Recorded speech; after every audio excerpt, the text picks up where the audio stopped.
My name is Michiel van Crombrugge. I've been at Erasmus since 2018, so quite a while now.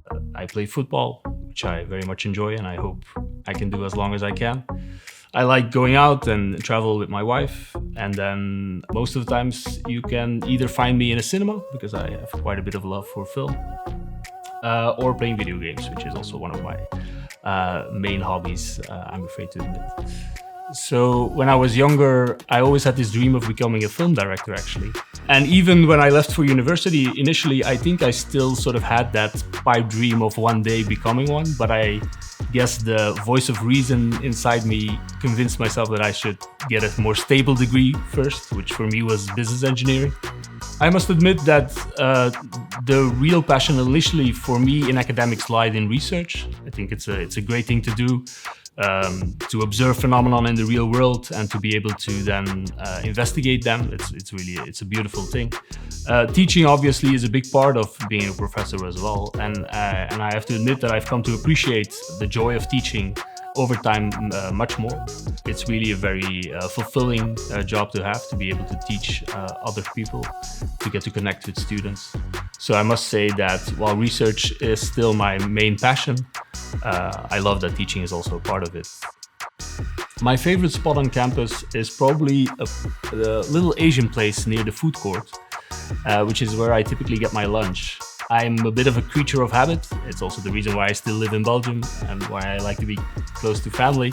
So, and the cool thing about this place is that they know my order before I even arrive. So I arrive at the counter and she immediately says Coke Zero and then my order. And then by the time I arrive at the counter, the Coke Zero is already there. The order is already in place. And within a few minutes, I actually have my lunch without even having to have ordered it. And that's sort of the seamless customer experience that I really enjoy and that I get at the food court.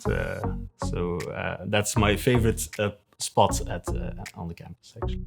So I teach two courses in our program. I teach empirical marketing in the second bachelor year to the economics and business students. And I also teach a master course in our master marketing program. It's called Marketing Research Methods. And I must say there's a value in both courses. I've been lucky to have been raised in a very encouraging and comforting environment where as long as you gave it your all and as long as you did your best, it was okay to sometimes fail, as long as you learn from those mistakes.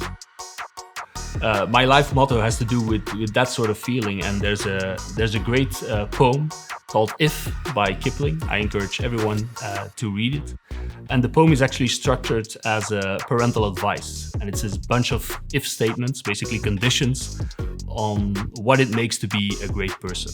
And there's one line that reads, if you can dream but not make dreams your master, if you can think but not make thoughts your aim, if you can meet with triumph and disaster and treat those two imposters just the same. And especially that last line, that if you treat triumph and disaster the same way, that really resonates with me, and it comes back to what I just tried to explain, like that it's great to succeed and you should celebrate your success, but it's also okay to fail and it's okay to feel down when you fail. But in the end, you have to see those things as what they truly are, which is just teachable moments that you take with you to become a better person. In terms of research, my doctoral background has been in retailing, and more specifically, I've researched the practice of direct selling, which is when brands or manufacturers directly sell their products to end consumers, and thereby passing by what we would call traditional independent third-party retailers. And there's many ways in which this practice can materialize. You have a lot of brands, traditional brands, let's say Apple, Nike, Lego, as popular examples, who have over time indeed launched their own online stores or their own physical channels, even in the shopping street, where they sell their products directly to the end consumer, and thereby passing by these, your typical electronics retailers or sport retailers or toy retailers. And this is a very interesting space to investigate because obviously for these retailers who typically have supported these brands for years, they now are forced to compete with their own partners, with their own partner suppliers. So it's very paradoxical. So in our research, we try to investigate just that, like what is the degree of competitiveness between these direct channels of manufacturers where they sell directly versus the independent retailers, and are you able to compete against these direct channels, yes or no? Are you able to profit from them as retailers? So I spoke earlier about the diversity that comes with my job, because it's writing, it's researching, it's teaching, but it's also programming, coding. And actually the cool thing is that I was able to turn that expertise and that knowledge that I built from my job in coding and programming into something fun as well. So I'm a bit of an amateur video game developer myself. I'm mostly terrible at it, and it's really bad and it goes very slow.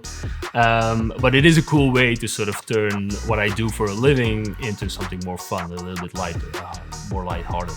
The goal would be to turn that self-deprecation at one point into perhaps some indie hit video game title that then perhaps my students can play, but not in my class.